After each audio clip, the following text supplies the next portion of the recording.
Scenario that would have you returning, especially this soon?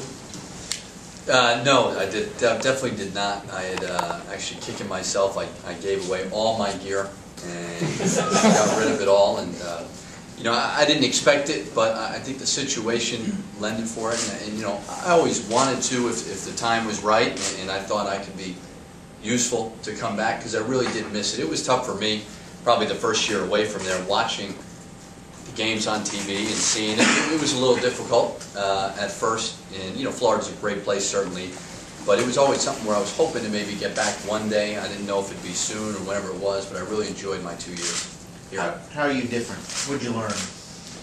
Well, I went down to Florida, and it was an unbelievable experience for me because certainly Billy's a future Hall of Famer, so that in itself, being around him every day and seeing how he operates, and everybody seems to think that Billy and my dad are exactly the same, and they're really polar opposites. You know, what they want to achieve is certainly the same, and how they go about it is different on a daily basis. So I was able to watch Billy and help as much as possible and see a different side of how to do it, and to do it at a high level and to do it at a successful level.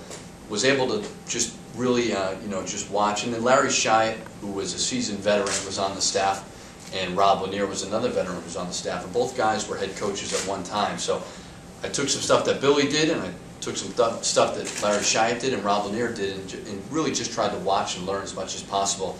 And I think me coming back here, I'm much more prepared to hopefully be able to help.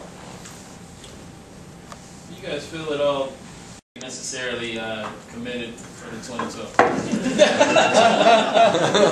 Oh, we know we have, you know, major task ahead, and you know, but you know, at the end of the day, recruiting is all about relationships, you know, and you know, if we can rely on our relationships to get in the game, even though we're kind of coming in a little bit late, I think we'll be fine.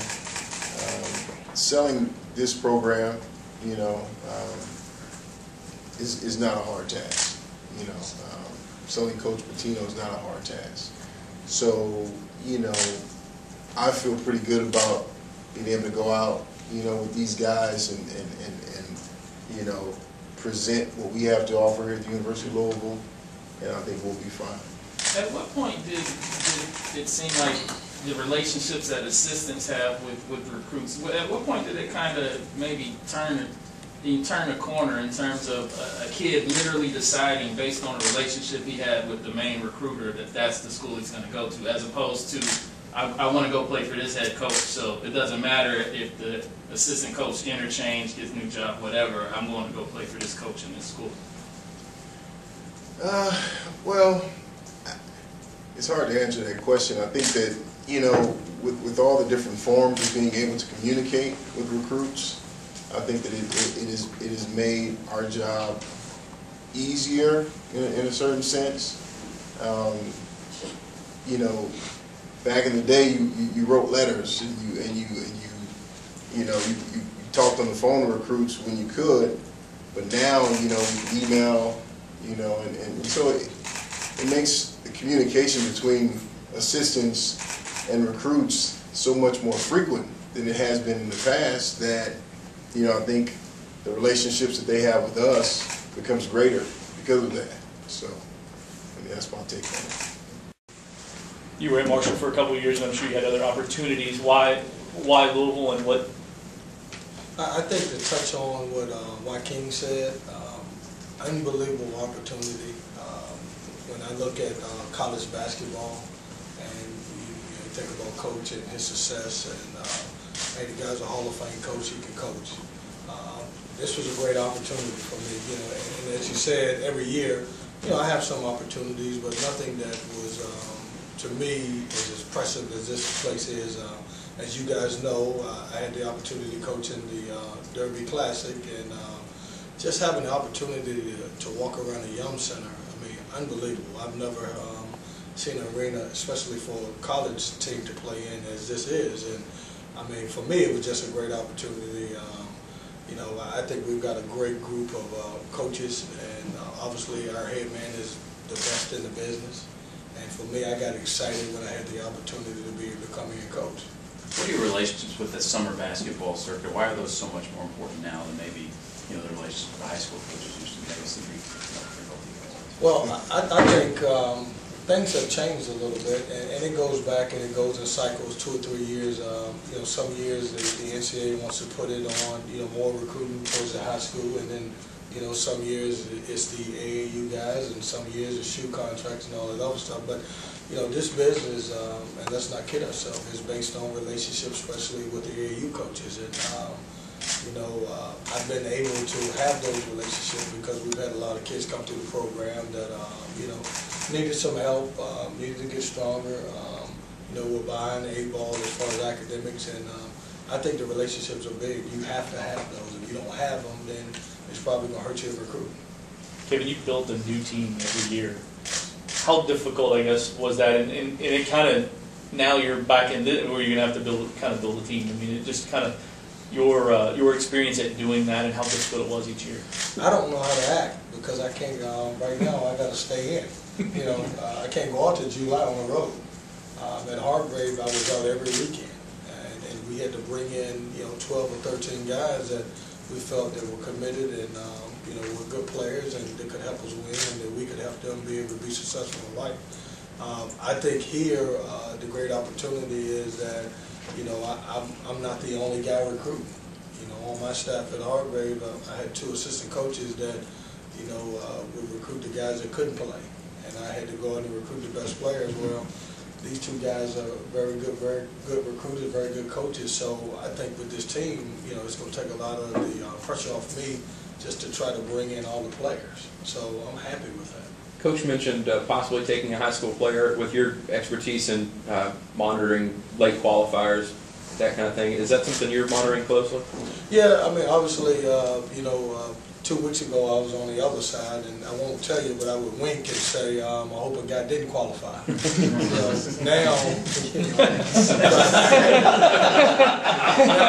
now I'm trying to figure out how to get everybody qualified. It's different, yeah. Richard, since this is all on you and you brought in all the names, just how much time did you guys spend? And I mean, you had a little time on your hands where you were kind of waiting for the birth of your child. So I mean, was it all waiting on the baby and then talking on the phone? I mean, just talk about the process. I don't remember the exact day when I took the job. You know, Tim was still here, so I think maybe a day or 2, me and Tim had gotten together. I was in Gainesville, but we talked about this is the type of guy that we need. And me and Tim really worked well together on it. And then Tim decided to go to Missouri. So it all really fell on my plate. And I think it's like what I wanted to do was just like what you're going to try to do in recruiting. I want to put the best guys in front of my dad. It was not my decision. He'll blame me when something goes wrong. I say it's my decision, but it was not my decision. But what I wanted to do was try to put 5 or 6 of the best guys in front of him, and then he'll decide. And it was hard. I mean, we called a lot of people, and it taught me a lot too. For one day, somebody, if they're going to call about me, I mean, I called everybody, and these guys can attest to it. They were probably getting worn out by it.